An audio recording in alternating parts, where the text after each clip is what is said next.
Buenos dias and welcome from Washington University in St. Louis School of Medicine. I am Poli Rijos from the Institute for Public Health. Today, we're grateful to have you join us at our Racial Equity Activism in St. Louis keynote lecture during our 2021 MLK Week titled Good Trouble, Honoring and Recalling Dr. Martin Luther King Jr., the Activist. As a member of the MLK Week Planning Committee, I have the great pleasure and honor to introduce my fellow WashU alum and community partner, David Dwight IV. I am so excited. Before I get started, I encourage all of us to get grounded. We thank our partners from the Catherine M. Booter Center for American Indian Studies at the Brown School for providing us with the land acknowledgement. Indigenous peoples have inhabited Missouri since time immemorial. Today, there are over 80,000 Native Americans living in the state. Land acknowledgements honor Missouri's indigenous people, past and present, and recognize the history that brought us to where we are today. They're typically offered at the beginning of public events or meetings and presented by local indigenous people, but more commonly by event or meeting organizers. We begin by acknowledging that we gather today on ancestral lands of Osage, Miami, and Sioux peoples who were removed unjustly, and that we in this community are the beneficiaries of that removal. We honor them as we live, work, and study here at Washington University School of Medicine. I want you to meet David Dwight IV. Driven by a passion for systems change and equity, David Dwight IV serves as the executive director and lead strategy catalyst at Forward Through Ferguson, the organization created to carry on the work and vision of the Ferguson Commission, which was a wide-ranging community policy recommendation process, engaging over 3,000 residents after the killing of Michael Brown Jr. In David's role, he leads Forward Through Ferguson, develops strategic initiatives, and directs the organization's policy and system advocacy strategy. David has taken root in St. Louis, where he has lived for 9 years. He has served on different leadership roles, engaging community voice and applying a racial equity lens to regional issues. He received his degree in biomedical engineering from our university in 2015. His experience co-founding Students in Solidarity, a multi-campus student advocacy coalition, has led him to center equity, justice, and advocacy in his career. After graduation, he served as a communications fellow for the Ferguson Commission, where he worked closely with the Citizen Law Enforcement Relations Working Group. He is dedicated to supporting the St. Louis region as we forge a path toward a transformed St. Louis, where racial equity is the status quo. Join me in welcoming my community partner, David Dwight IV. David, thank you so much for that intro. And it's a real honor to be here with you all, closing out this incredible week of activities and opportunities for connection that I got to hear about and view a few of. And so, again, very honored to be able to connect with you all. So please do, if there are any parts that connect with you or resonate, if you have any questions, put them in the chat. I'd love to see them. What does this feel like for you? I said, breaking a weighty silence as the radio news droned in the background. Having been alive in both time periods. He paused, a brief moment of contemplation, but then said, without hesitation, it feels incredibly similar. That was the summer of 2016, just a few months after the murders of Philando Castile and Alton Sterling. I have this knack somehow for being in the car with my dad around these pivotal moments or tragedies in the age of the Black Lives Matter movement, this new movement for civil rights. And with each conversation, I feel the bridge, um, this bridge between a person who was born in 1954, the same year that Brown v. Board of Education was decided, who lived in an age before and in the midst of the Voting Rights Act and the Civil Rights Acts of the 60s, and that same person who lives in our current tumult of an era with a few decades of experience between them. And there was another time in the car with my dad 2 years previous to that, as he drove me back to St. Louis across the Poplar Street Bridge, greeted unabashedly by the towering gateway to the west. 5 days had passed since the killing of Michael Brown Jr., but another 2 months would pass before Von Derek Myers would be killed in Shaw in St. Louis. The trauma rippled from its origin and convicted a region, a state, and a nation. And as I climbed the hill to Washington University in St. Louis for my senior year of undergrad, I quickly found that that institution was no exception. Martin Luther King Jr., 1963. We have also come to this hallowed spot to remind America of the fierce urgency of now.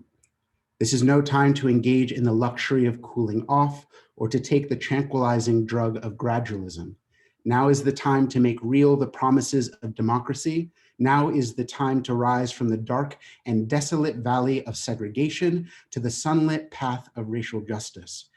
Now is the time to lift our nation from the quicksands of racial injustice to the solid rock of brotherhood. Martin Luther King Jr. spoke those words back in 1963. And if not for his signature cadence, I wouldn't blame anyone for thinking it was said sometime in the last 1, 5, 6, or 7 years. After all, St. Louis is also deeply familiar with the fierce urgency of now, and sadly all too familiar with the tranquilizing drug of gradualism. Our racial disparities are off the charts, some of the largest in the nation. Our history is marked by resistance to change, like in the Dred Scott decision, whose denial of human rights quickened the arrival of the Civil War. Our divorce from the city from the county, partially with racial impetus. Our bumpy road of medical desegregation, the delay of the implementation of our school deseg program until about 30 years after Brown v. Board and only because of a forced local court decision, our raising of Black neighborhoods for highways and shopping plazas. This is the legacy that we inherit, but we also inherit a great tradition of struggle against systemic racism and oppression. It was 2014, after over 100 days of organizing and activism, led especially by young Black people and young queer Black people in the streets, that the Ferguson Commission would be created. As some of you may know, the work of Forward Through Ferguson, where I work, began with the Ferguson Commission. That 16 volunteer body of community members spanning a variety of sectors and belief systems and origins who were brought together by the governor of Missouri at that time after the killing of Michael Brown Jr. in Ferguson. The commission took up this call to confront and engage with the community pain the region experienced in the uprising and that followed that killing, and engage with it by naming those underlying root causes and not just the symptoms, to look at systems and not just programs. While the commission was named for the events in Ferguson, we all know that the root causes and outcomes in question are in no way isolated to some suburban North County St. Louis municipality.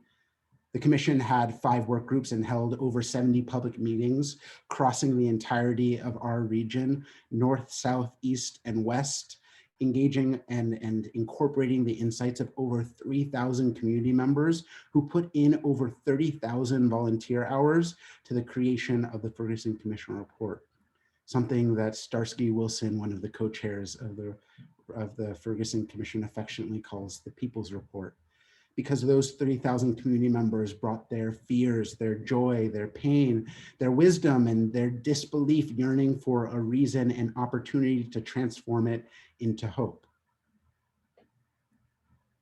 Amanda Gorman, National Youth Poet Laureate, January 20th, 2021. That even as we grieved, we grew. That even as we hurt, we hoped.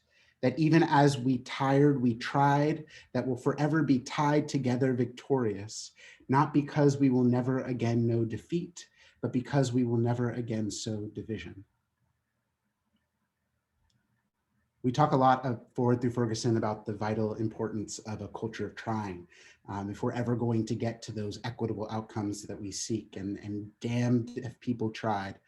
Success is certainly and was not guaranteed, and those community members, particularly Black, Indigenous, and Brown residents who had no shortage of examples of programs and initiatives, well-intentioned and not, that went nowhere or left them behind.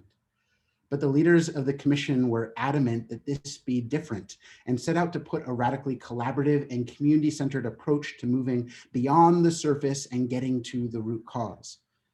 Forward Through Ferguson was founded in 2016 directly from that insistence for a sustainable movement for equity. And let me tell you, it certainly wasn't always civil in the sense of polite and courteous and high-minded at those commission meetings. There was yelling and there were disagreements, there were tears and there was discord. Video evidence still exists and can be found in some corner of YouTube of the second full meeting of the Ferguson Commission in that cramped school gymnasium where tensions ran high as frustrated residents expressed their understandable distrust, and activists and police officers argued loudly in the background, and the commissioners were interrupted time and again with urgent, pointed questions about how they would be accountable to the pain of inequity. But it was in those very meetings that set the foundation for it all. The commission held itself and its process to a set of values, an array of anchors that meant it could chart a course through the choppy seas and tension that could ultimately be productive and even necessary if we wanted to arrive at a shared understanding, at action, and at true reconciliation. When we demand civility, we must always ask on whose terms, to whose benefit, and to whose detriment. Martin Luther King Jr., April 3rd, 1968, the day before his assassination. Let us rise up tonight with a greater readiness. Let us stand with a greater determination. And let us move on in these powerful days, these days of challenge to make America what it ought to be. I learned from the commission that when it comes to efforts for equity and social change, process is as important as product. And sometimes it's even more important, which is countercultural to white institutional and capitalist values and to much of American culture. I also learned from the commission about the power of community storytelling and narrative, of connecting our experiences as individuals to the policy and systems that shape our life outcomes. That we must recognize the current state of our region as a step, a phase of development within a history of resistance to and re-entrenchment of white supremacy, which this country was founded on that long journey to confront our persistent systemic racism, to name and to take accountability for that generational trauma, and to ultimately address our racial inequities.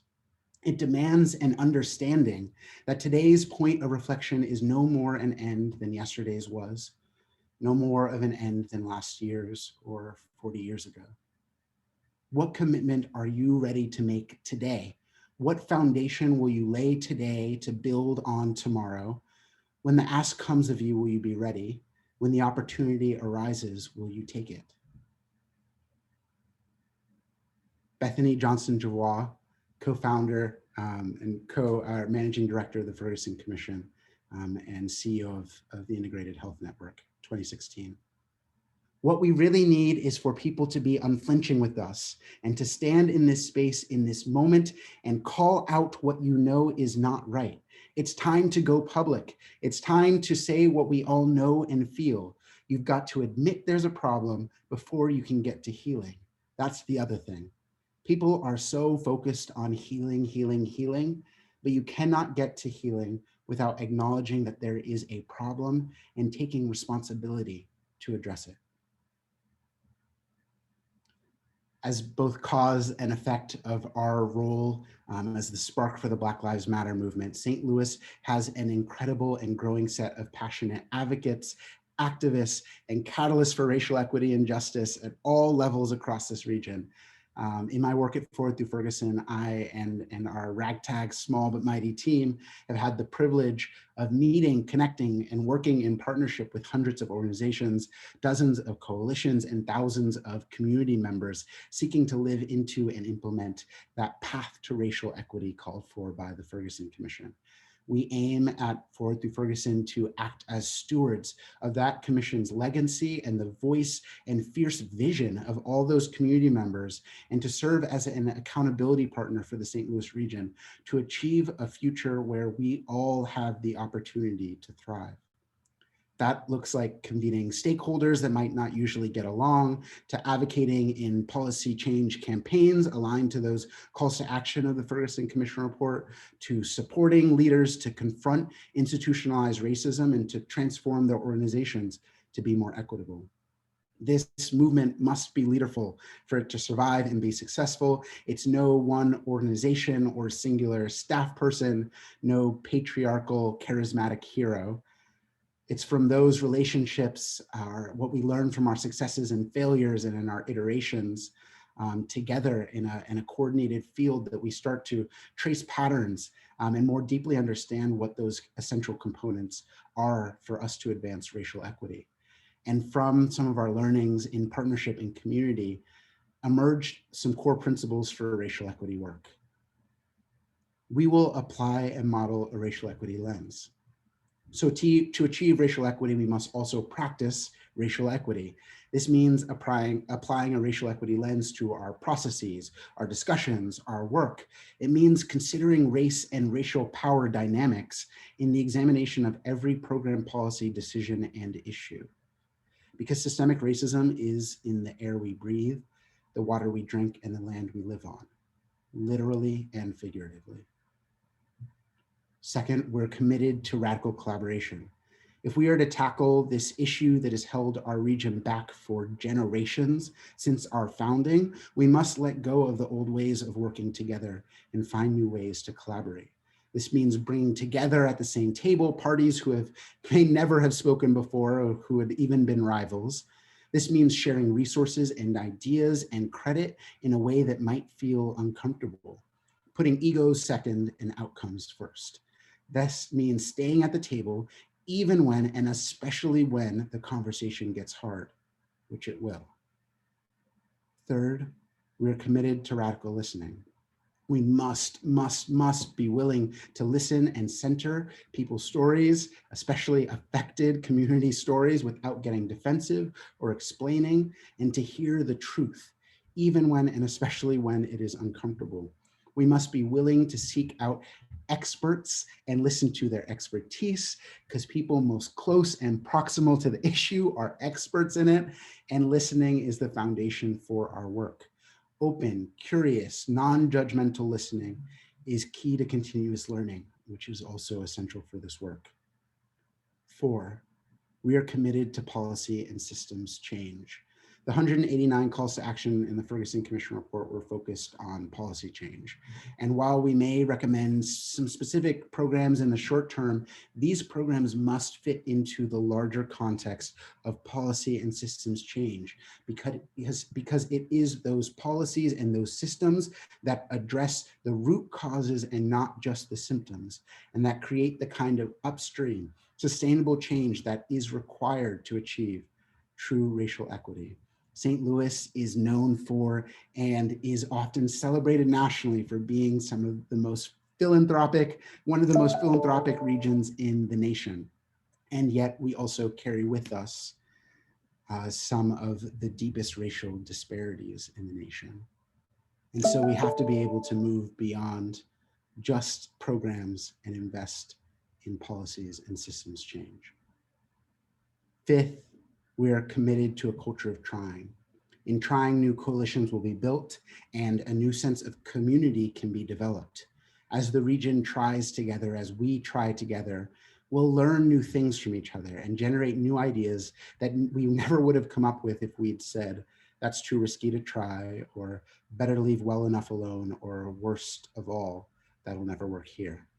I don't know about you, but I've heard that more than my fair share of times. And even, unfortunately, sometimes believed it. And it's from those principles and the voices of hundreds of St. Louisans that we started to grow this vision for #STL 2039. A vision for a St. Louis region, a generation from now, 25 years after the Ferguson uprising of 2014, when the sweat and arduous campaigns for justice result in a beloved community where racial equity is the reality. Are we bold enough to think of what that looks like? A reality that none of us have ever experienced and hasn't existed in the history of St. Louis, let alone the United States? Are we ready to look at that bold future, radically imagine it, even though it may seem a long time from now, but know that it'll take the urgent ordering of our steps forward together right now to make it tangible and a reality? That compiled vision from those community members reads, by 2039, St. Louis will be celebrated for our equity-driven systems that are accountable to all communities, and the will of catalysts of all kinds who actively, fiercely, and continuously work to protect the right of every community member to live their best possible lives. By 2039, we envision a transformed St. Louis region that values all of our children, including every child of color.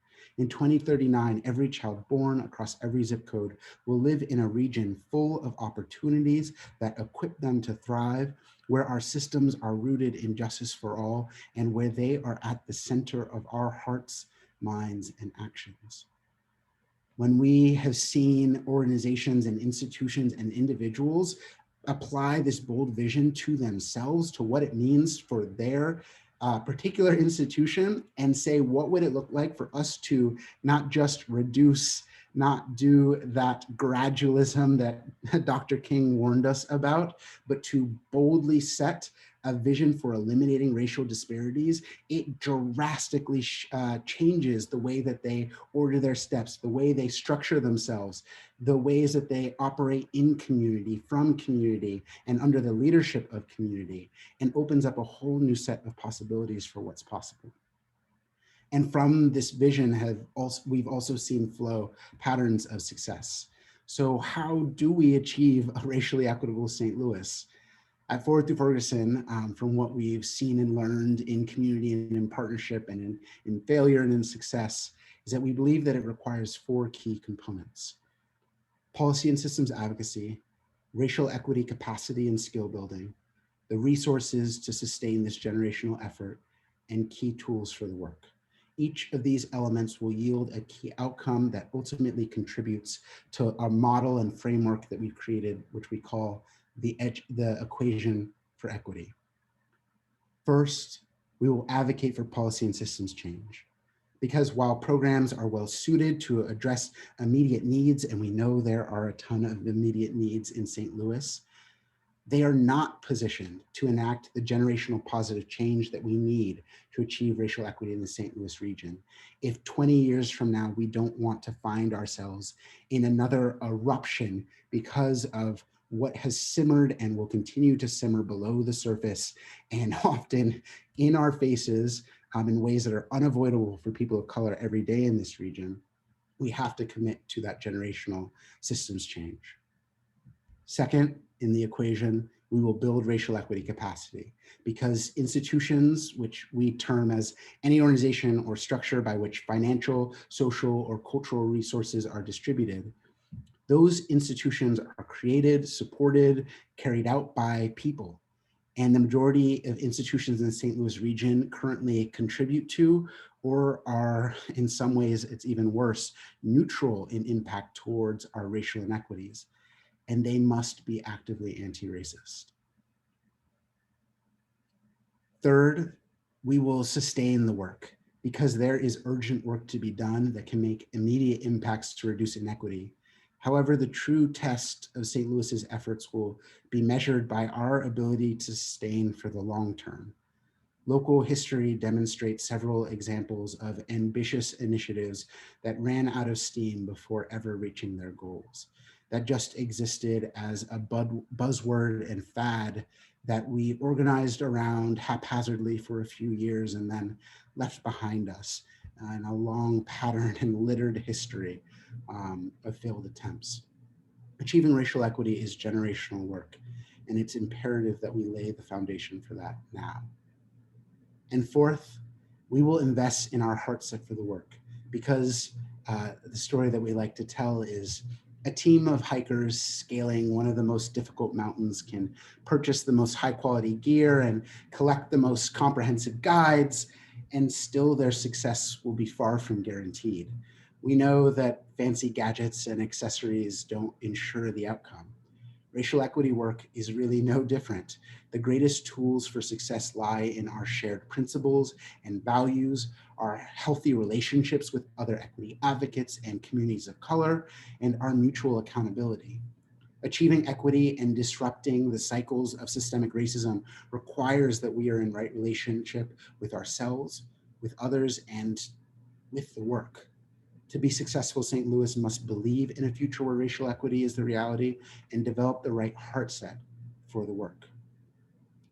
So the equation for equity: if we have policy and system wins, plus a culture and practice of equity with our people and institutions, if we have also the human and financial capital for the long haul and the heart set for the work, then that equals not just a dream, but a bold, transformative, achievable, and tangibly equitable future and a thriving St. Louis. Martin Luther King Jr., 1963. It is obvious today that America has defaulted on this promissory note, insofar as her citizens of color are concerned. Instead of honoring this sacred obligation, America has given the Negro people a bad check, a check that has come back marked insufficient funds. But we refuse to believe that the Bank of Justice is bankrupt. We refuse to believe that there are insufficient funds in the great vaults of opportunity of this nation.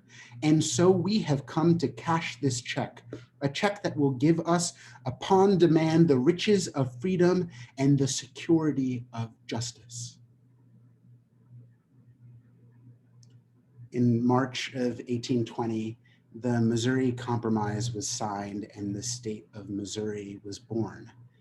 It was born out of an insistence on the continued systematic subjugation and devaluation of Black lives, not to even mention the myth of westward expansion and the ways that we invisibilize and the genocide of Native populations.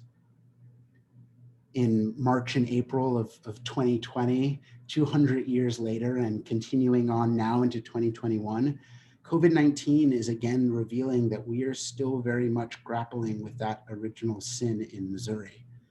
The pandemic and its disproportionate effects on Black St. Louisans are pulling back the veil on our broken and inequitable systems. We started a series called Missouri Uncompromised that focused in on how we could explore the ways that COVID-19 has laid bare the ways we continue to compromise on our shared values, and how this crisis, this moment of tragedy, could be leveraged into an opportunity to catalyze racial equity. In that 6-part series, we tracked the COVID-19 pandemic as it burned through our region and documented the compounding structural inequities it fed off of and ignited. With each entry in that series, we offered calls to action for how St. Louis could not only address the disparities of this moment, but also correct the root causes that have trapped St. Louis in a perpetual state of crisis for too many of our residents. Those deep grooves and ridges, those valleys and hills of our social fabric are on full display now, today. But I know as current and future medical professionals, you see and know the systems and effects of this uneven and inequitable social topography in your waiting rooms and hospital beds, in your incoming freshman classes of students, in those moments of service delivery, where the weight of systems of poverty and access and mobility and education seem all too heavy and hard to overcome from your sphere of influence. Amanda Gorman, January 20th, 2021. This is the era of just redemption. We feared at its inception. We did not feel prepared to be the heirs of such a terrifying hour, but within it, we found the power to author a new chapter, to offer hope and laughter to ourselves. So while once we asked, how could we possibly prevail over catastrophe? Now we assert, how could catastrophe possibly prevail over us? We will not march back to what was, but move to what shall be, a country that is bruised but whole, benevolent but bold, fierce and free. We will not be turned around or interrupted by intimidation, because we know our inaction and inertia will be the inheritance of the next generation, become the future.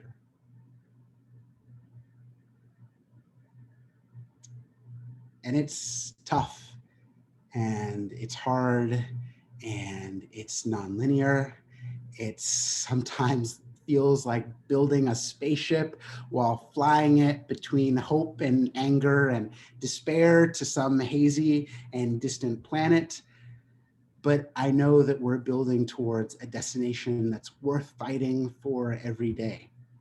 One we've never been to before, but defiantly strive to imagine and then take one decisive step closer. A future where every day we gladly and intentionally choose human dignity over structural dehumanization. And we find ourselves at a difficult national crossroads. White nationalism and white backlash are growing in response to the demands that our organizations, our community members, our institutions, our corporations of all types and levels must undertake that messy, worthwhile, and necessary work to transform to be beacons of equity rather than active or passive defenders of our racist status quo. And we must demand it. And there will continue to be white backlash and increased white nationalism, because there is always re-entrenchment with resistance, but it doesn't make the fight any less worthy to take up. But if you're like me, a year at the confluence of long simmering and more frequent and more recent frequent disasters has been a taxing stressor. I fault no one for feeling emotionally drained. And while resilience alone is absolutely not the holy grail it's often lifted up to be, there is undeniable fortitude, power, wit, and skill in how we've showed up during a year that featured quadruple pandemics: COVID-19, police brutality and systemic racism, climate change and disaster, a widespread degradation of our aspirational, though never fully secured democracy. I'm endlessly grateful and thankful for the grounded and anchoring power of the St. Louis community of racial equity advocates that only continues to grow as we directly confront the reality of our region, of our home state of Missouri, of our country. The rancor and gaslighting of our last election and insurrection are landmarks on a journey for justice that began long before us today, and will continue past today into tomorrow and the next year and the next decade. We learn, we make necessary adjustments, and we keep going forward through. As one of the top medical schools in the country, as a direct partner in the largest hospital system in St. Louis and one of the largest in the States, as current and future medical professionals, as educators of the next generation of professionals, you have power. And power isn't necessarily bad. It's all about how it's gained and how it's leveraged, how it's misused or how it's shared. It's about whether we understand or are honest about our history and the history of institutions like Washington University in perpetuating systemic racism. Because in a country founded on white supremacy, where systemic racism is still endemic, there is no institution or organization that hasn't, in ways small and ways large, participated in and perpetuated white supremacy cultures, values, and outcomes. And so I ask again, what commitment are you ready to make? What new and different habits will you explore? What practices and policies will you change? When the opportunity arises, will you take it? Or will you let the dull sweetness of apathy, the comforting directionlessness of confusion, stop you from your own healing and your own humanity? Will you allow the guilty but familiar comfort of inertia to prevent you from doing what's necessary to recognize the dignity of your neighbor?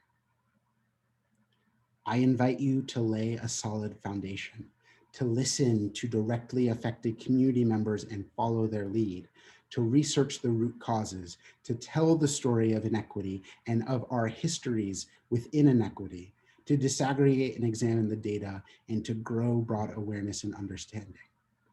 Then I invite you to set up a scaffolding for transformation, cultivate a shared vision, and publicly commit to indicators for transformation, bold ones. Build community capacity for advocacy and model that change with small but important wins.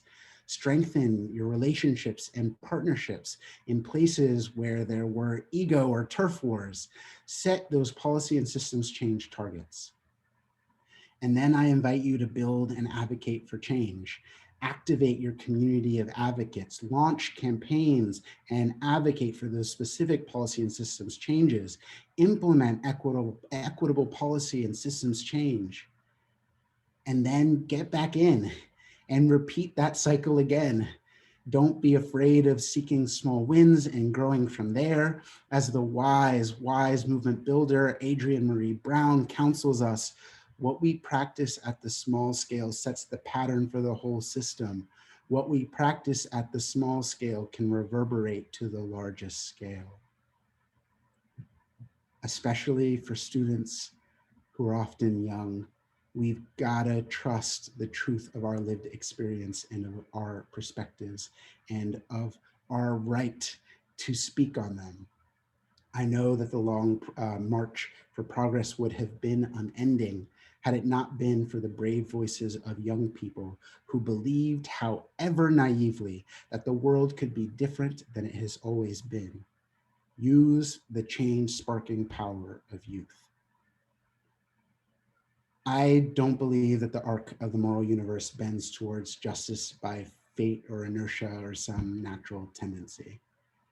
I believe that we must bend it ourselves by bearing witness to the past and the present, harnessing our collective agency, and building an equitable and sustainable future. What are you willing to risk?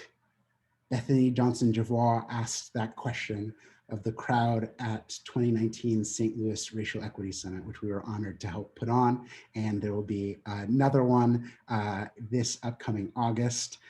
So be on the lookout for that. Bethany continued, what do you need to let go of to allow the symphony of your soul to play, to accomplish your deep purpose?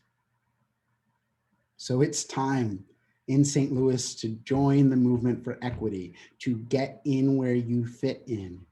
I invite you to head to stlequity.org and pick an equity indicator that you want to work with others to ameliorate and get to work.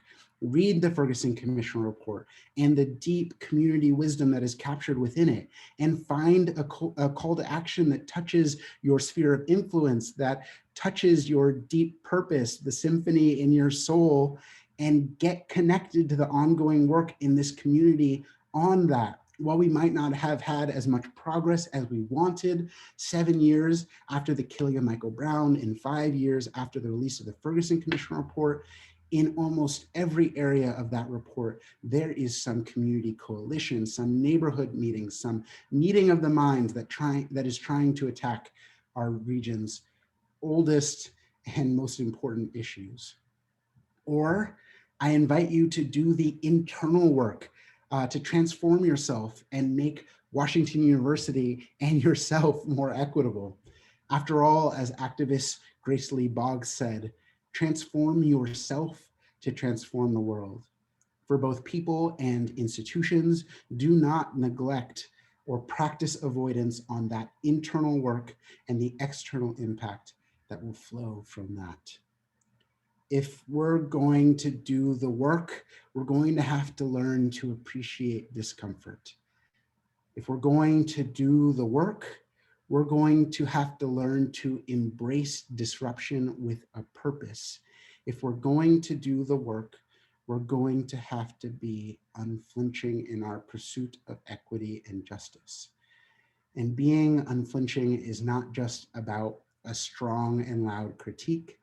It's much more deep and beautiful than that. Being unflinching is about what we are prepared and committed to build together in accountability to communities of color and for the betterment of our region. Thanks so much for having me. I'm honored again to be part of this keynote in this week of events. Thank you. Well, thank you, David. Polly and I are in the background chatting here, just like we're in a worship service. Like, yes, yes. So, and I know others are feeling the same way. This is one of my beefs with the virtual environment is you don't get to see and hear our appreciation, but know that it's coming, that we are just so appreciative for your leadership, for your wisdom. It's interesting because it was like every question I wanted to ask, you kind of touched on it. So we're just going to try to go a little bit deeper and definitely encourage people at this time to, I see there's 2 questions in the question answer already that we'll certainly jump in at, but please feel free to, we encourage you. We have David for another 45 minutes. So let's really maximize our time with this subject matter expert and I would say regional hero. It's funny, David, because I was trying to figure out why I felt so nervous. And I think it's because I just have so much admiration for you as a leader and the work of Forward Through Ferguson. It was important for our committee to make sure that we highlighted the work of Forward Through Ferguson because it's really guiding racial equity work on the medical campus. So in terms of, some of your advice about coalition building, we haven't always, even as a medical campus, worked as well with our hospital partners just because we all have a lot going on. But that's even shifted over time. And we're united around the resources in the commission report and in the templates that you've laid out through Forward Through Ferguson. So I just want to say thank you.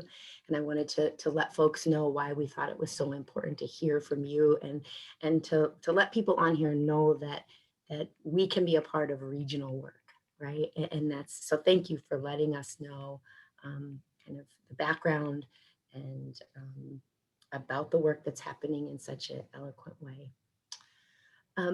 I wanted to just start with a question about acknowledgement.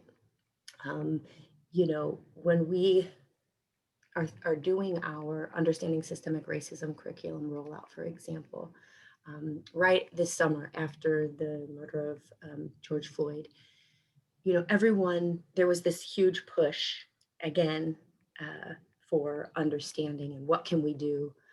And I think sometimes those of us in the work around equity, where people are kind of tapping us like, okay, tell us what to do. How do we fix this?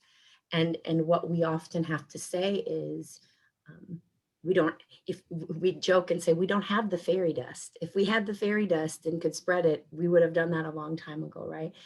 But it's taken us a long time to get here by design, and it's going to take a while to recreate, right? But we talk about, we don't even, we understand racial disparities, but have we really acknowledged our role in that and how our community views us, and the mistrust that has been sowed throughout the St. Louis region, as you mentioned, for centuries. So I want to, there's a question in the chat about mistrust, but I just wanted to start with, if you could just say a little more about the importance of acknowledging and how we might do that in terms of this medical campus, to sort of help, because as you know, people are on different parts of their understanding. So some people understand and are like, yes, what you just said. And some people are like, oh, I didn't realize that racism is still this depth of a problem, right? So how can we begin to, can you talk a little more about that acknowledgement piece, if you would? Yeah, we have this framework that you alluded to around building awareness, then building an understanding and analysis of inequity and why it exists, and then transforming towards equity. And so there's a lot of, I think, sometimes righteous angst about awareness building and that understanding part of it before the action. And we think it's like fundamental. It's the foundation on which making sure that that transformation is not actually just perpetuation of harm. Because often we jump to action and we actually just perpetuate harm. And I think that's one of the key roles that acknowledgement plays in it, is if we don't truly understand the ways that we are contributing and that our institution has contributed to inequity, I mean, all of its deep layers, not that we will fully understand or have the full roadmap forward, but if we aren't ready to talk openly about it, if we're not ready to center that as part of our story of why we want to do differently, then it often means that we're going to perpetuate more harm because we don't actually understand the ways that we're living into like the current racist reality. And so that's a lot of the times where we think about acknowledgement and how important it is to be connected to that history and not like fully defined by it, but accountable to it. And so we think about accountability as having, like, a lot of people think of it as like a super negative word and 100% confrontational, but we think of it as like pressure and partnership, right? It's about discomfort and tension and sitting in it, but it's also about that empowering us to forge new opportunities that otherwise wouldn't have been possible. Great, thank you so much. You know, I do want to make sure, because now the questions are coming in. You know, we understand, particularly in the medical community, that one of the barriers to equity and even just relationship in the patient encounter or participation in research and clinical trials is distrust, right? And so, and kind of along this vein of acknowledging that this is not something that's like just Tuskegee, right? Or something that happened a long time ago, but that that harm is happening on the campus now, that it's not just this long ago thing. Wondering if we could look at this first question that says, what are the strategies used to encourage mutual accountability in an environment with entrenched distrust? So can you talk a little bit about, you know, how we begin to manage that? Because I mean, it's, all of this is so intertwined, which is why I love how you can like separate it out. But when we also think about power, right? So we talk about being an upstander in our environment, but power dynamics, and people don't always feel like they can do that. So both from an internal cultural standpoint and then building trust with our community, it's got to be a foundational step for us. So can you talk a little bit about managing distrust and building trust? Yeah, I think it's really vital to kind of in what you just said, like think about it internally and externally. And sometimes we can't do it authentically externally if we haven't addressed and reckoned with some of it internally. And community members will smell that out by a mile. Yes. So sometimes it's like about building that authentic internal connection. And I think something that really holds us back from centering like that mutual accountability when there's distrust is, again, some of that kind of like purely outcome driven idea of it, where it's like, okay, we did this new thing, or we had this discussion, or did this thing to address distrust. Have we checked that box? Like, is it fixed? But that distrust is going to have been built off of not one encounter, not two encounters, but like a variety of indications of experiences over time. And so sometimes when we're so outcome driven on like just wanting to get the thing done, we don't actually create like a culture of accountability. And it's that culture of accountability that says we want to hold a process where reconciliation and accountability and transparency is not something that's like relegated to these 3 days a year, or like relegated to that one time where we like bring it up in the climate survey. Not saying climate surveys aren't important, they can be a really great tool, but it's like, how do we build a consistent culture of that? And it's when we build a solid process that then some of those outcomes will change. It's like equity is not just the outcome, it's also as much a definition of process. And then I think with community members, it is also, it's like similarly surprising them, like multiple times surprising them by showing up differently. And again, not expecting like a quid pro quo with that community member. I showed up differently this one time, so why aren't you like operating better in this patient environment, or in this critique of the hospital system, or in XYZ? It's like, how are we going to consistently show up better? Because that's how we're recentering our values and philosophy. And then that'll build it. And I think another way is like sharing power, like bring people into the decision-making and make sure that their place in decision-making is not just ceremonial, but that it's meaningful. Absolutely. You know, some folks on here will have heard me mention the culture of trying. It's one of the many Forward Through Ferguson isms that I love, because I think that when we're thinking about systems change and transformation, we do have to identify sort of what's guiding us. And so this like dominant kind of white supremacy culture that has infiltrated all institutions, as you talked about, it's like they were built on that. And so sometimes, you know, what I see in our school is, you know, we use best practices, right? Like we want evidence-based best practice. And so the movement to do racial equity work can get slowed down, because it's like, well, tell us how to do it. It's like, okay, well, number one, we don't have that all figured out, right?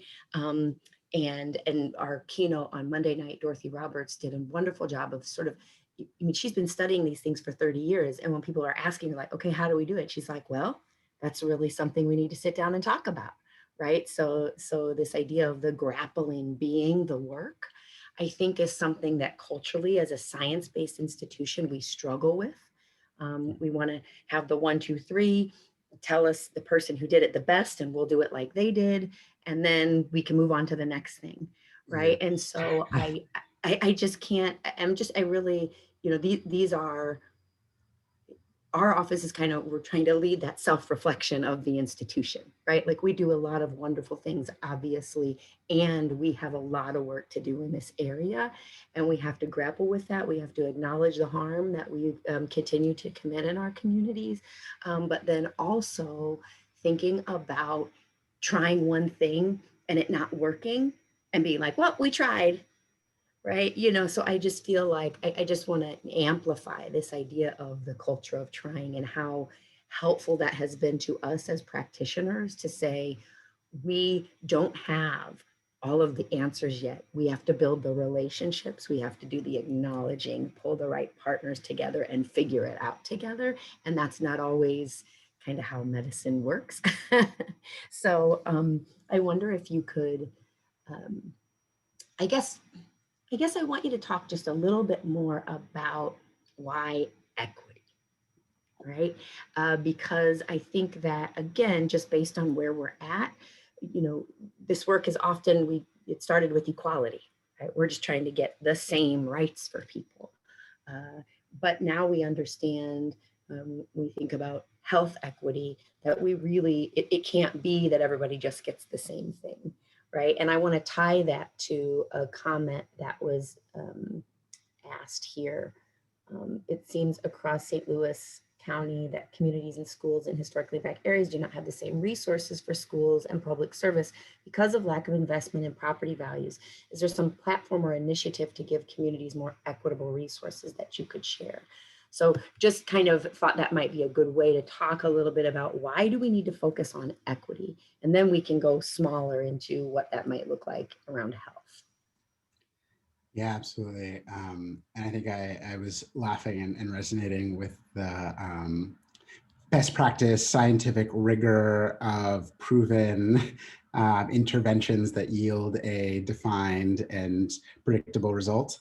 I studied biomedical engineering in college and ended up abandoning it, much to the chagrin of my parents, who I think still in like the corner of their heart, like where in there, yeah. But it was partly because like my experience as a Black person at WashU's undergrad campus and things that I experienced there and that I witnessed didn't jive with some of that rigorous positivist kind of scientific approach to knowledge. And I don't think it's because scientific approaches to knowledge are wrong. They're like vital and incredible. Love it. Thank you for the both and, right? It's like, and there are like other ways of knowledge and knowing that can create an ecosystem that can create better outcomes. And so something that Dr. Kira Banks, big shouts to Dr. Kira Banks, talks about is next practices. There isn't a perfectly equitable hospital system in the US. It just doesn't exist. And so it's not that we can't like look for best practices or things that others have implemented, but if that's where we're limiting ourselves, then we are kind of living into those like white supremacy values of perfectionism. Mm-hmm. And to needing to have this like competitive sort of rigorous sort of order to things. And that's where I think working like equity can be a really powerful framework, building off of equality and beyond equality when it brings in that idea of justice, of thinking structurally, of taking that long view of history, and then inviting us to radically imagine. And I think it is in that like radically imagining that we actually do produce new forms of knowledge, which I gotta say, like St. Louis is on the national stage. Like we are some of the leaders of creating new frameworks, approaches, test cases for what it looks like to implement racial equity. And so I think we have to continue in that. And so to the historically Black areas not having resources, schools, public services, lack of investment, yes, there are platforms and initiatives for that. There are exciting things happen. I'd say look to the Equal Housing and Opportunity Council and their SLECRA initiative, which is the St. Louis Equal Housing and Community Reinvestment Alliance. I think I just got that. That was amazing, did you? They do a lot of work around equity in development. And so they're a great resource. We just released a project called Still Separate, Still Unequal, which focuses on going upstream behind our racial disparities in quality of education for kids and identifies things about property taxes and disinvestment and segregation as some of those root causes that we'll never get to if we just do programs. And so those are some of the things that come directly to mind. Oh, also community benefits agreements. Head to equitablestlouis.org and there's a wonderful guide about community benefits agreements and equitable development. Excellent. I'm going to put Forward Through Ferguson's website in the chat also, just so that you can kind of go there, and you could spend hours on the Forward Through Ferguson website, let me tell you. So that's a great place to start if you're interested in this work. There's the report and the 2039 action plan and path to racial. I mean, there's just so much good stuff on there. We really So, try and like to synthesize, because there's so much amazing like knowledge generation that's happening that could be models. Like again, that Adrienne Maree Brown. I don't know if anybody else is an Adrienne Maree Brown stan. I have my copy of Emergent Strategy nearby. I'm gonna yeah, mine's over there. Got it signed. No, you didn't. You're so blessed. I know. I would love to have her come. That book has been. It's interesting because that book made me feel really seen in terms of, you know, just like humanness and not always feeling seen in a world that is so binary, you know, that we're so much more complex. That's why I love the transformational value of both and or multiplicity, right? Yes. Because we have to be able to hold all of those. So, see, I'll just start chatting with David. Like this is just him and I hanging out, and I should actually remember that we have other people that want to ask questions as well. So I do want to. It's just interesting because everything's kind of connected, but also all over the place. But I really want to honor the people that are here. So I'm just trying to decide where we should go next. Putting that Equitable St. Louis site.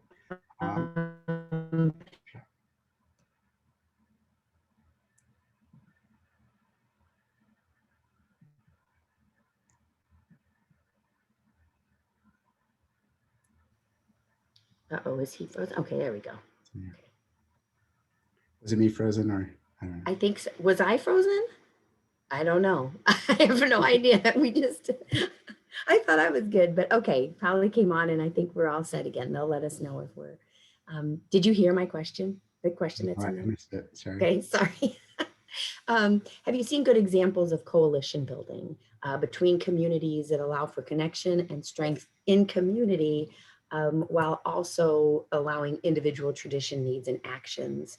I think that's such a good one because it gets again to that multiplicity where sometimes it's like, okay, either we're in community or we got to honor everybody's individuality. And how can we possibly do both? And I think that that's, again, that imagining of what that would look like, that we can have a community in which we can all still be our authentic selves. So do you have, I mean, are there organizations or examples that you can think of that are good, I don't know, strategies or examples of coalition building?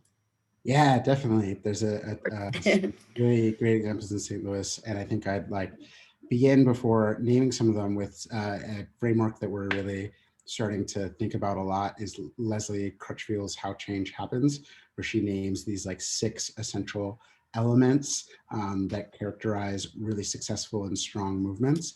And one of those is around like a shared vision, even among differing approaches to change. That it's important to have a tolerance for different approaches as long as you're oriented around the same vision and set of outcomes and like principles. And so that's to like, how do you respect individuality within coalitions? I think that's, and some of the scholarship says that that's like one of the keys is to not like squelch out that individuality, but see that as like a strength as long as there's alignment around where you're going. And so some examples that I would look to, I have been really jazzed and honored to be a small part of the coalitions that are forming around early childhood education in St. Louis. There's a really rich foundation of work that's super based in there. So many of our ECE providers are small businesses run by Black women. And there's really beautiful coalitions forming there that have already notched some advocacy wins and built some really bold plans for how to increase those wins. So Prop R just passed in the city, which will put over $2 million towards ECE. It's only a drop in the bucket for the larger gap to get towards universal early childhood, but still significant and amazing. So I would point to ECE. I'd also point to Generate Health and the ways that they've taken a collective impact approach to infant and maternal mortality. And they're one of those examples of a coalition that really did like a rethinking and transformation of themselves to have that greater impact externally. And so a few years ago, we started connecting with them and helped them go through some anti-racism training and talked about the 2039 vision. And then they really put in the work to say boldly, by 2033, there's going to be 0 disparities in infant mortality by race. What coalitions and initiatives are saying things that bold? It's incredible and amazing, and that has caused them to actually align their coalition and network of partners to center parents of color in governance and in decision-making and leadership, to align resources. So really, really big fans of them, especially in a space where, I mean, the disparities around infant mortality have grown across time. The rates of infant mortality for Black babies and pregnant people is like the same today as it was for white people 40 to 50 years ago in St. Louis, which is unconscionable.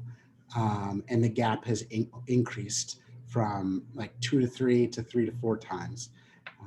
So those are a few examples of coalitions. I think that's a really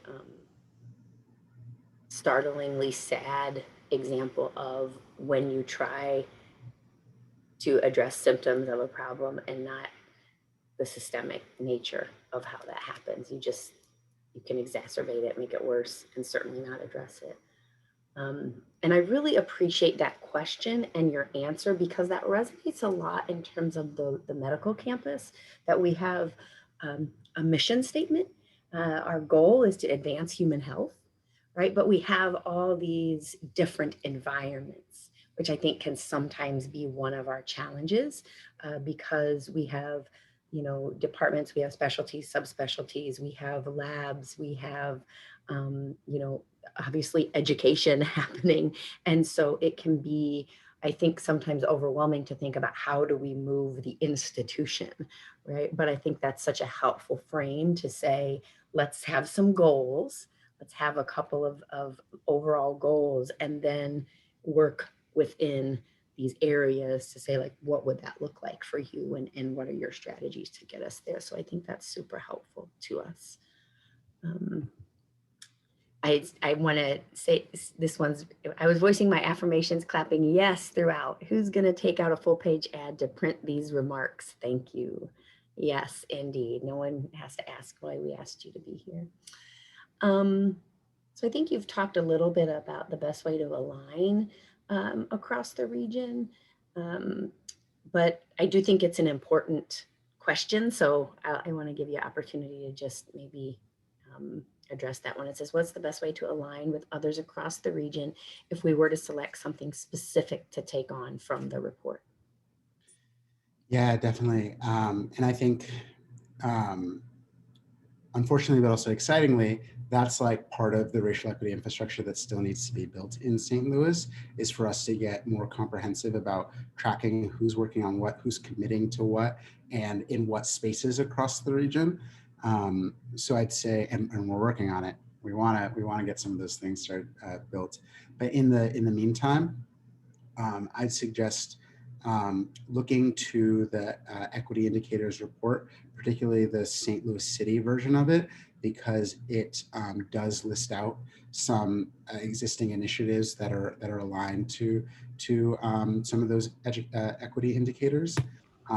We do a yearly State of St. Louis series, which is focused on taking that murky, sometimes purposefully not in view of residents, nature of systems change and the lack of systems change, and like tries to bring transparency to what is happening on the movement for equity. And so we've done a first round of it, which focused on the 47 signature priority calls to action. That was our first one. Our second one focused on the police reform calls to action. And our third one that we just released a few weeks ago focuses on some of the education reform calls to action. So those, and they include like examples of people that are implementing those. So those can be really great resources. And then I'd also say the Ferguson Commission report did this really nifty thing where they listed accountable bodies, where they were like, we're not just gonna shout this call to action into the void. We're gonna name a few people that should either be at the table or have the power to change this thing. And so that could be also be a place to look and start. And then I'd also, one last one is to don't feel like you have to look so far. Chances are there's a neighborhood association, a parent-teacher organization, an equity committee, a church board, on and on. Office of Diversity, Equity, and Inclusion. And Office of Diversity, Equity, and Inclusion that is ready to be in that grapple with you. So I'd also say, look at your sphere of influence. Let's say that again, sphere of influence, right? I think that a lot of times we do feel overwhelmed by the issues and think, where do I start? And just knowing that there's something happening close to you, and we don't have to recreate, we can join, seems really important. I do want to make sure that we, because of, the current time, one of the pandemics we're living through, well, this question gets to both of them, but I want to acknowledge the question about COVID-19. So you've touched on many aspects of change that will happen over time, but what about in today's day and age where COVID-19 vaccine hesitancy is a bubbling sentiment in Black communities? How do we begin to bring this critical care to step towards health equity in marginalized communities? So just kind of thoughts about that. I mean, I think that you touched on it in your talk in terms of a lot of times we think, well, like I came to that thing, like I'm here in the community that one time, or do you trust me yet? It's like, no, this took a long time for mistrust to be solidified. So it's going to take some time but it's also like that challenge of changing culture within a culture. And so while the mistrust is rampant, then we're not being able to provide certain care. And so then the health disparities are being exacerbated. So I don't know if you could just kind of share your thoughts around that. Yeah, it's like troubling and tragic. And I'm not saying this to be like cynical about what's possible, because I do think like cynicism is something that really does hold us back from real change. And some of the opportunity is past around that. Some of it, unfortunately, because of the actions of the last administration and the rollout and opportunities that were not taken. Some of that is unfortunately cemented, or like the implementation has happened. It's like it's already going. And I again, not to be cynical, not that we can't do it, things going forward, but I think it is important to just acknowledge this last year and a lot of the failures of lack of support for local communities from our federal government to live into some of these principles of equity, which if you're a nerd like me, you saw that there was an executive order yesterday that has a whole set of things around. I was geeking about it with Nicole Hudson about like there's a data for equity committee and there's going to be required disaggregation. I know, data disaggregation. The different departments are going to have to like report on it mandatorily, and it's going to inform their budget allocation. So just like music to my ears, but it is sad that we didn't have that before for some of the deepest parts of the pandemic. So how do we begin to bring this critical care steps toward health equity in marginalized communities? I don't have all the answers for the specifics of what that looks like. Like that's not my direct field, but I do think we've built some principles around what it means to like set yourself up for that success and to arrange all the elements needed to have that success. And one resource that I would point to around that, as we're like, if we're looking forward and we're acknowledging harm and we now want to address it going forward, the Advancing Positive Change Toolkit is something that we released a few years ago that has a checklist for equity, that has a set of kind of like, I know it's check boxes and I'm the one who's like, raise the bar, don't check the box, but it was a cute, it's a both and, right? It was a good concept. And so it has like a set of like, almost just like, point by point that you can think about when you're like forming a team to address an issue. How do you think systematically about it? How do you like connect with community and tell the story needed to get over some of these entrenched issues? So I think I don't have the answers on solving it, but I do have some answers on how to set up the right process and a strong effort that can solve. So, David, I think it's so important. I didn't hear cynicism. What I heard is reality. And I think that that is something that, again, is a challenge in our role as people we want to get to change in action, certainly. But the role that our office is trying to be playing is like, we don't want to keep perpetuating harm. We have to actually do things differently if we want to have different outcomes, right? And I feel like it was like holding my breath before the release of the vaccine. Like, we had an opportunity there was it's not like we didn't know about the disparities and the disparate impact of this virus on Black and Brown communities. We've known, it's well documented, and yet still we missed the opportunity to have an equitable rollout. And so I think it's important to say that and to like sit with it. And I think that that's why I have gravitated a lot to this idea of multiplicity and both and thinking, because we have to remember that it's not like we have to hold on to that it's happening right now and still stay hopeful and motivated, right? And that can be a challenge. That can be hard. Something that I think that you do really well, and I know that we are getting low on time, but I wanted to ask you, because you've been there through all of this, right? The Ferguson report and leading the and with Forward Through Ferguson and its inception all the way to leading it. And there's so many ways in which Forward Through Ferguson has paved an authentic path, right? A new way of thinking, speaking, just so modeling the way, the culture of trying, just even catalysts, right? Lead catalyst, unflinching. I mean, just, and on Tuesday, I'm like, what day of the week is it? On Tuesday, Congresswoman Cori Bush came and talked to us a bit. And we were, as just this amazing shining example of what activism looks like. And one of my favorite things, well, just like everything you said are like my favorite things. She said a lot of great things, but one of the things that I really appreciated was she said, be you, find your thing and do your thing. And, because we do have kind of a culture of assimilation, and I think that that's true at WashU School of Medicine, where it's kind of like you figure out how you behave to kind of be successful here. And we want to create a culture of inclusion in which you come and bring your authentic self. And I think that can be really hard for people. Yeah. And I think you do it so well.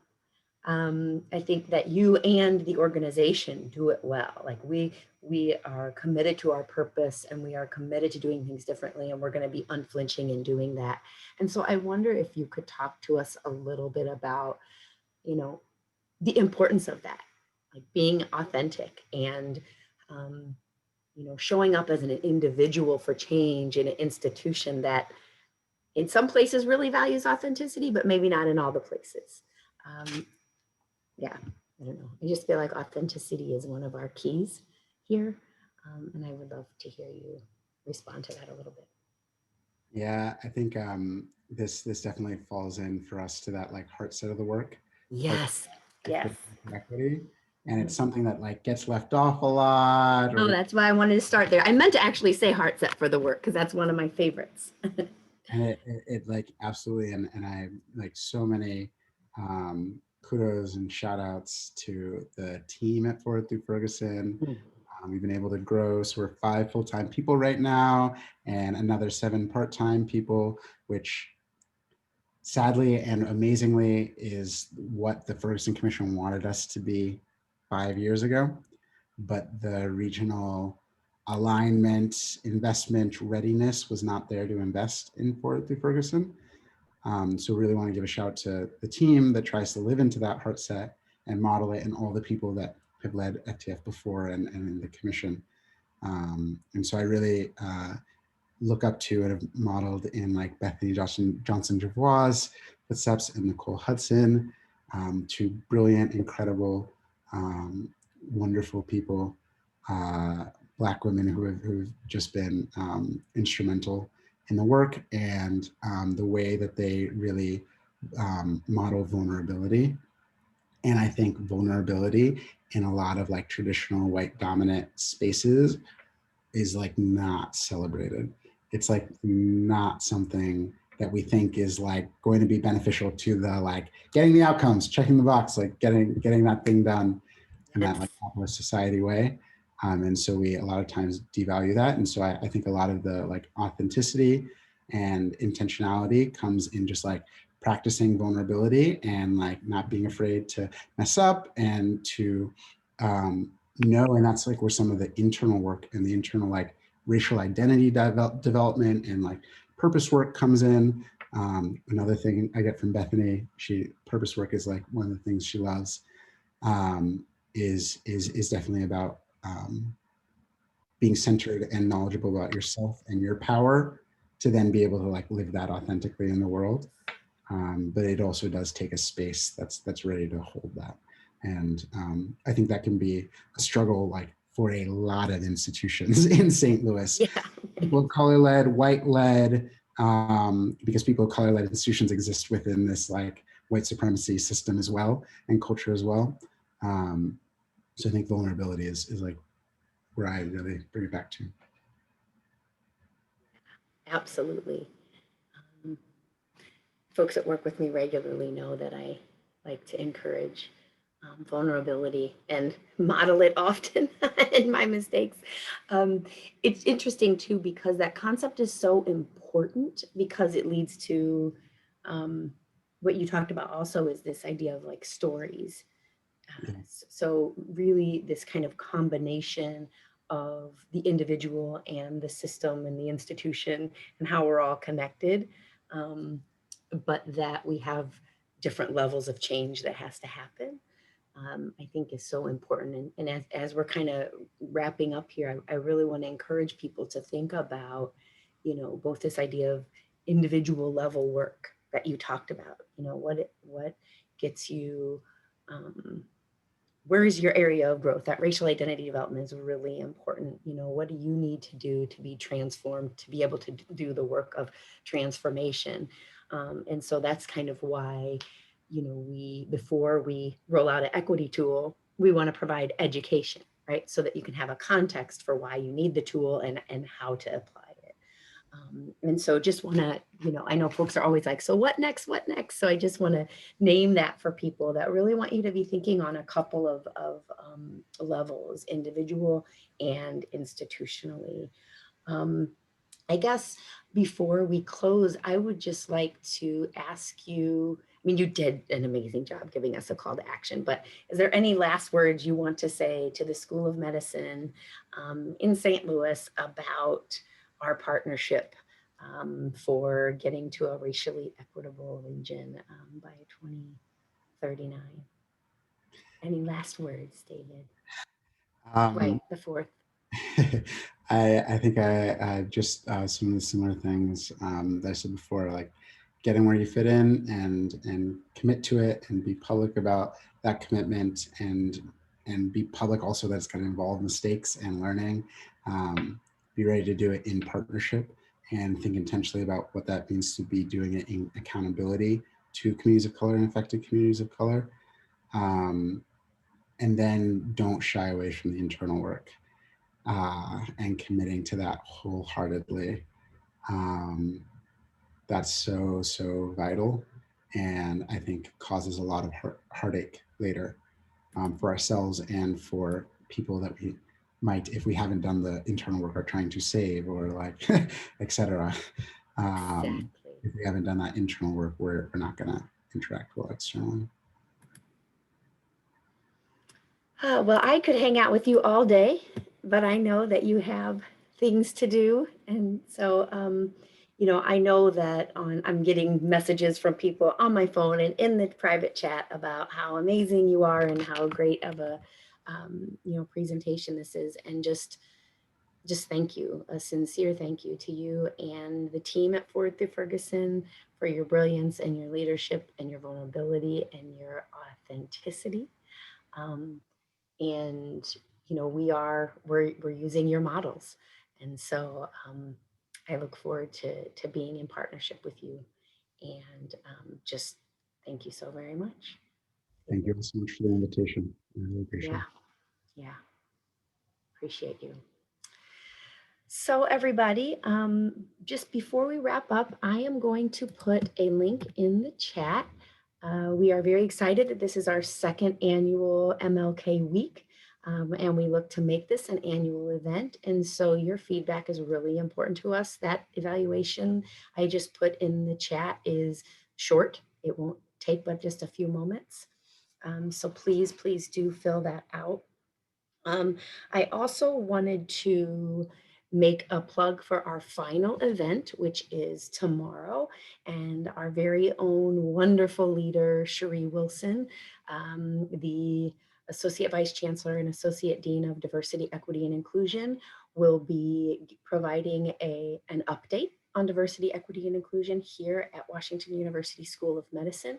So you get to hear about some of the things that we've been working on. We are still in our infancy as a department. We're about 2 years old now, but we're really excited to get to hear from her about the things that, some successes we've had, and a little bit more about where we're headed as a department and how we need our community to be in the work. So for those of you like, what can I do? Please know that we have a lot of committed people here at the School of Medicine to this work, and there's ways that you can support. So reach out and we'll try to help connect you. I also want to just say again, a wonderful thank you to David for just a beautiful presentation and the work. But I also want to say thank you to the MLK Week Planning Committee, just an amazing group of people, and just appreciate all of your planning so very much. I don't have a list of everybody in front of me, so I want to make sure. Oh yeah, I think I do actually. I'm like, I don't want to say names and miss anyone. So I want to give a shout out to our committee, Vicki Braun from Gastroenterology, Joel Dalton from DBBS, and Rosie Jones from DBBS, Valerie Joyner, my partner in crime and amazing colleague who always has my back and makes life easier.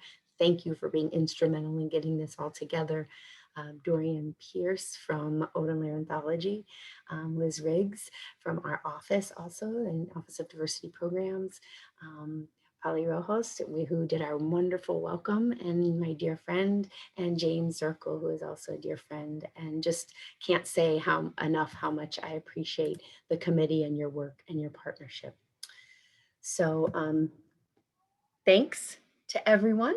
Have a great rest of your day, and we will look forward to seeing, well, we won't see you, but hopefully you'll see Cherie in the update on diversity, equity, inclusion tomorrow.